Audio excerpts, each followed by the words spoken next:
এই আমের গাছ কার এটা? তোমরা আম খাবে? এ আমে কি আসছে এখন? এটা আমের মূল। হ্যাঁ, এটা হচ্ছে আমের মুকুল। আম ধরেছে দেখো তো গাছে। শোনো, এগুলা আম তো ছিল না। আচ্ছা, আমরা বড় হলে সবাই মিলে খাবো, ঠিক আছে? আচ্ছা, আপনাদের একটু মূলটা দেখাই। এটা হচ্ছে আমের মুকুল।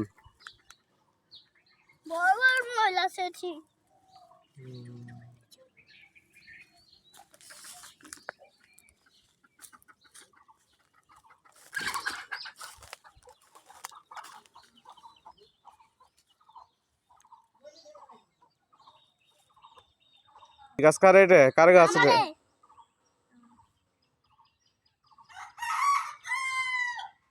ঠিক আছে, আমরা আম ধরে খাবো। আচ্ছা।